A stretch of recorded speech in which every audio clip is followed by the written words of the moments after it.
Good afternoon again, and open your book on page 188. So we will going to discuss about polynomials. And for your information, a polynomial is part siya or algebra. And ang algebra is the branch of mathematics characterized by the use of variables and operations relating these variables. And sino nga ba ang kumbaga father ng algebra? So siya si Diophantus, a Greek mathematician in the 3rd century. Siya ang father ng algebra. And in the algebraic expression, meron tayong mga tinatawag na terms. I-share ko yung whiteboard. Ayan. So, meron tayong mga tinatawag na terms. Ayan. Halimbawa, dito sa ating given na expression, we have 7y raised to 3. So, halimbawa, ganyan, yan lang muna yung mga given na term na ibibigay ko. And negative 7, ay, marami yung binigay niya pala. Ayan. So, yan ang tinatawag nating mga term. Halimbawa, ilang terms meron yan? So, isa lang siya. Pero kapag may mga operation pa yan, halimbawa, 7y cubed plus y squared. So, ang terms dyan ay yung 7y cubed at saka yung y squared. At kapag tinanong ilang terms meron tayo, we have 2. And in the term, ayan, 7y cubed plus y squared is called the numerical coefficient. Yung 7 dito, ang tawag dyan ay numerical coefficient. At ang ating, ito yung y raised to 3 or y raised to 2, yan yung tinatawag nating literal coefficient. So likewise, in the term, marami kasi siyang binigay dito. So kapag variable lang siya, ayan, automatic kapag variable lang. Like, for example, we have y raised to 2. Ang numerical coefficient niyan kapag wala siyang kasamang number is 1. Okay? Pero kapag negative yan, negative 1. Tandaan kapag wala siyang number dyan, ang numerical coefficient natin is automatic 1. Pero kapag negative, negative 1. And ang number dito ay tinatawag, kapag halimbawa, ang expression natin is meron pa siyang negative 2. So, kapag number lang siya, wala siyang kasamang variable, ang tawag dyan ay constant. Okay? Again, kapag ang number is wala siyang or ang variable is wala siyang kasamang number, automatic meron siyang 1. And kapag naman, ang term is number lang siya, ang tawag natin dyan is constant. Naintindihan?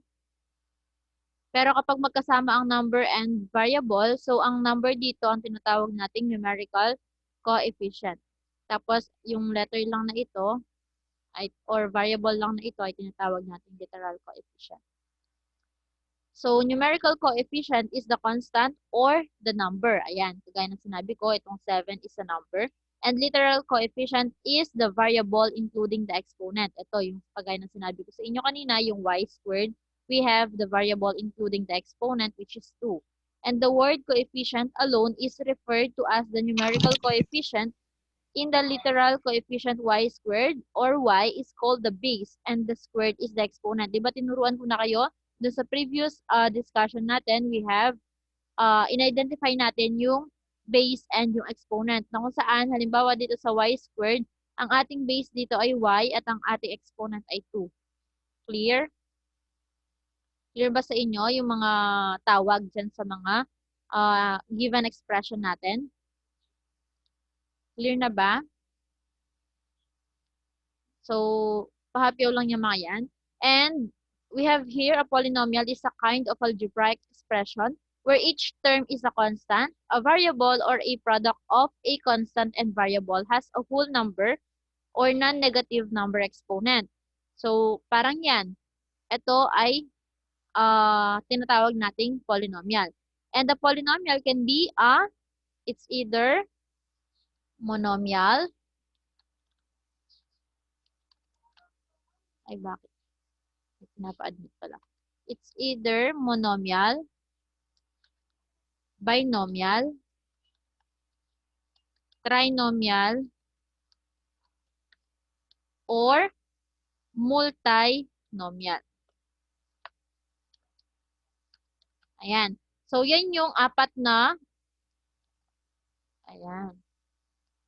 Yan yung mga apat na klase ng polynomial. Again, monomial, second, binomial, third, trinomial, and multinomial. Ano ang pinagkaiba ng mga yan? Paano natin malalaman na ang isang polynomial ay monomial, binomial, trinomial, or multinomial? So, ganito yan. Kapag monomial, ang term natin ay meron tayong isa. Kasi nga mono. Kapag binomial, dalawa. Kasi nga bi.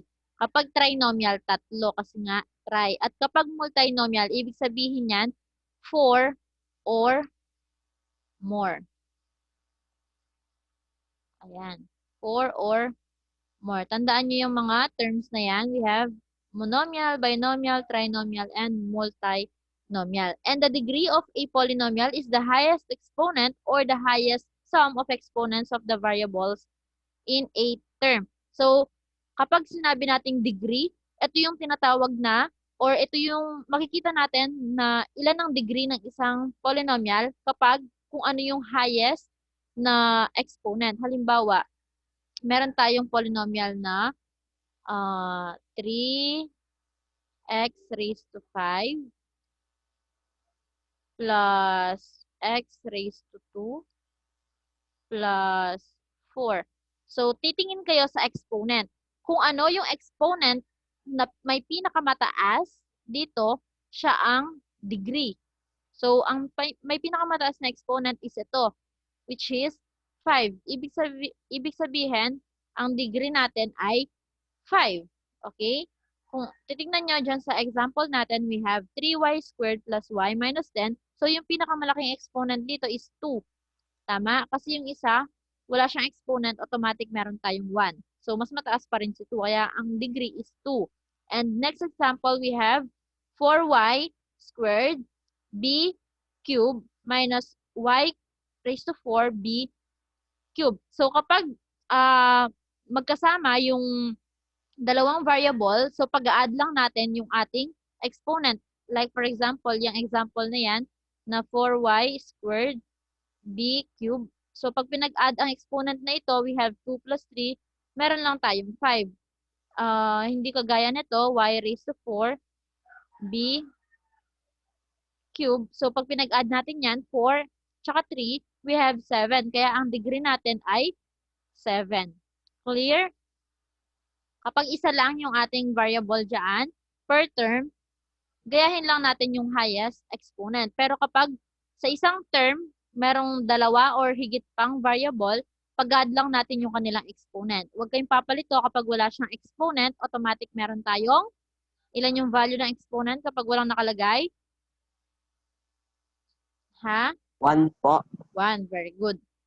And similar terms are terms having the same. Kaya nga similar. Same literal coefficient. So, dito, meron tayong 7y squared and negative 10y squared are similar because their literal coefficients are the same. Yung y squared.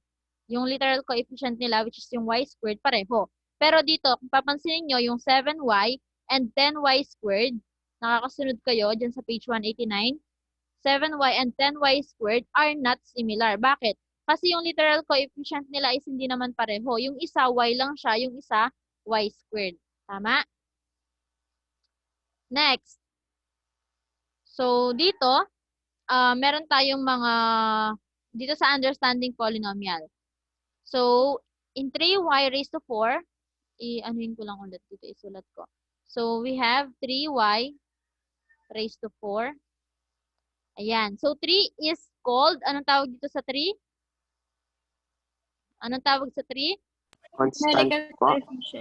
Numerical coefficient. Constant siya kapag wala siyang kasamang variable. Pero kapag may kasama siyang variable, ang tawag sa number na yan ay numerical coefficient. Tapos, ang y raised to 4 dito, anong tawag dyan? We have literal coefficient. Very good.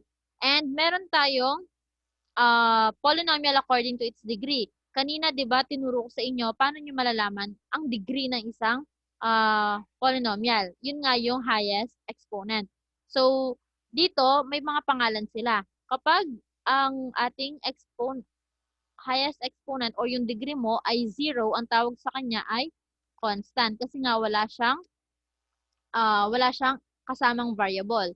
So, yan ay number lang siya. So, wala siyang degree. Kaya kapag 0 ang degree mo, kaya lagay ko na lang, 0.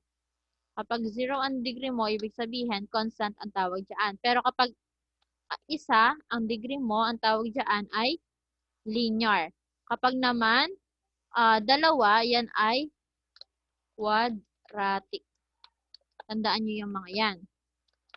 And kapag naman tatlo, we have cubic. Kapag 3 yung degree mo. Kapag naman 4, yan ay quartic. At kapag naman 5, yan ay quintic. So, yan yung mga degree natin.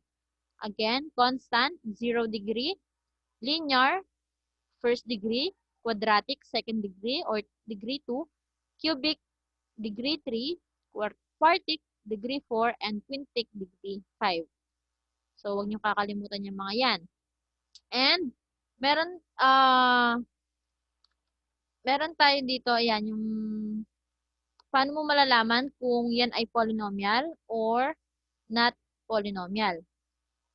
Malalaman mo siya kapag ang exponent ng isang term is negative, ibig sabihin, hindi siya polynomial. Or kapag naman ang exponent niya is fraction, ganon, yan yung mga hindi polynomial. So, at kapag yan ay, halimbawa, meron siyang mga symbols like square root, mga not polynomial yung mga yan. Okay? And to summarize our discussion, so let's review our three kinds of polynomial, or hindi sila tatlo, bali 4, di ba? Kasi hindi nasali dito sa book yung multinomial. Okay? So, we have 4 kinds of polynomial. Kapag ang term mo is isa lang, ang tawag sa kanya ay Monomial po. monomial. Very good. At kapag ang tawag sa kanya, or anong tawag sa kanya kapag ang ating terms ay dalawa? Binomial po. Good. At kapag 4 o maramihan? Multinomial po. Multinomial po. Oo. Kapag naman 3 lang? Trinomial po. Trinomial. Very good. Tripod po. Next, kapag naman, without looking at your book, para at least na evaluate niyo yung sarili niyo kung talaga bang naaalala niyo yung mga diniscuss ko, kapag kapag ang degree mo ay 5, ano kaya ang tawag doon? Quantic po. Quintic. Quintic. Kapag naman isa lang. Linear po. Linear. Paano kapag wala? Constant po. Constant. Paano kapag 3? Cubic po. Big. And kapag 2? Quadratic. And last, kapag 4? Quartic. Oo. So, sige nga. Magbibigay ako ng polynomial. Tapos, sabihin niyo sa akin kung ilang terms meron siya. Okay? Sabihin niyo mamaya.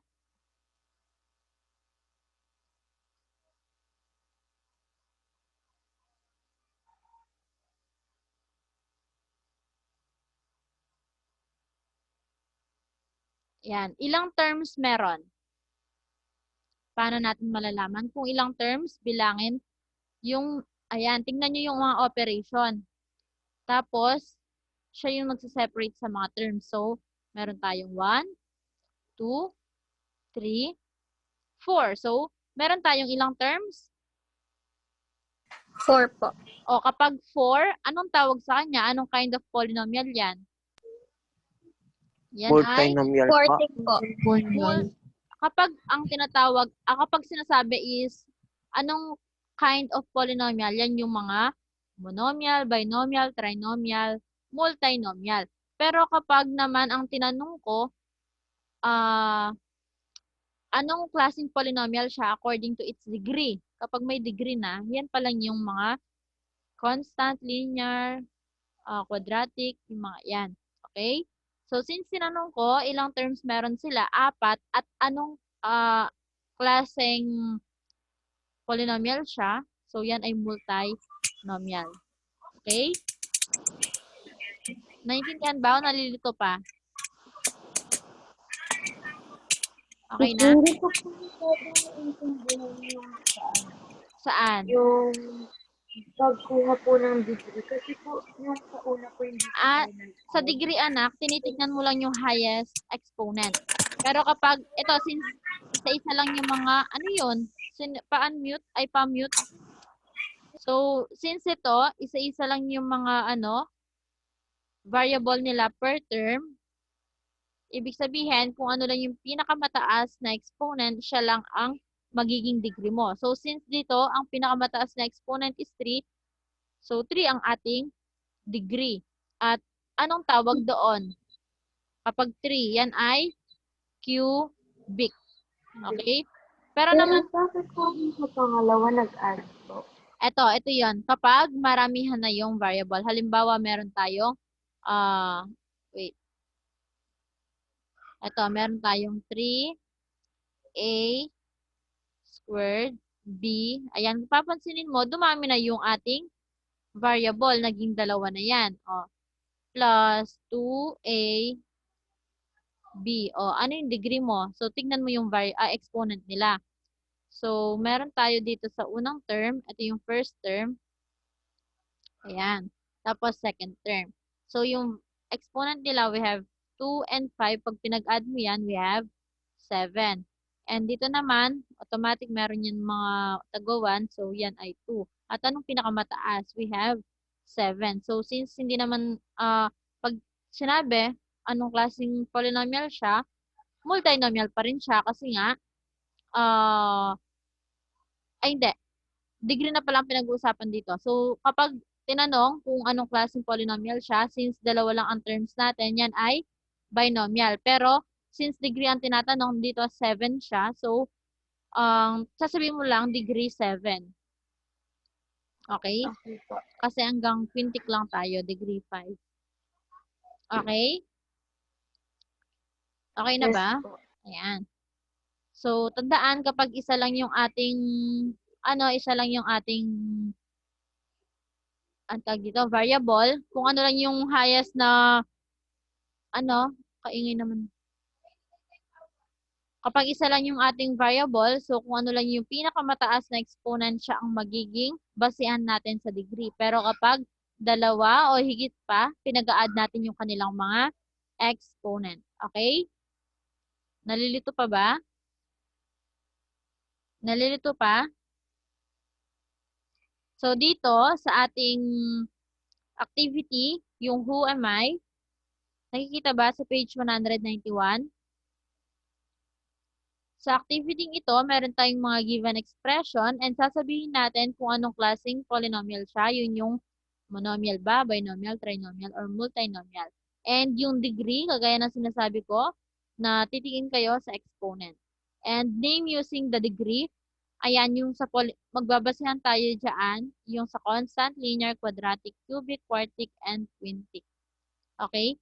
So, dito, hanggang kahit na fraction siya, for example, magbigay ako ng fraction, kasi yung sa letter E, fraction siya. So, for example, we have 2x raised to 2 plus 4x raised to 5. Example lang yan. Plus 2 divided by, for example, 2. So, bibilangin niyo pa rin itong term. Ayan. So, ito lang. 1, 2, 3. Don't mind this one. So, ibig sabihin, meron lang tayong tatlong terms. At kayo nang bahala kung anong tawag siyaan. Okay? Kung anong kind of polynomial siya. And kapag degree, since ito meron 2, ito meron 5. O anong pinakamataas? Siyempre, 5. So, ang tawag kapag ang degree mo ay 5. So, kayo na rin ulit ang bahala. Kaya ang sasagutan nyo, yung activity 2, which is ibibigay nyo yung kinds of polynomials, yung degree, and name using the degree. Clear? Clear na ba? Teacher, paano po pag isa lang po yung degree niya, ilalagay pa po sa degree? Yes. Kahit isa lang yan. Okay? Okay na ba? Teacher, pag wala po siyang exponent, number 1 lang po. Yes. Automatic meron siyang 1 na exponent. Kasi invisible yung ating 1 dyan. Okay? May question pa about sa ating discussion, which is polynomials. Basta huwag nyo kakalimutan yung kinds of polynomials and yung polynomials according to its degree. May question pa? Sige, wala na sumasagot. I-end ko muna yung ating record.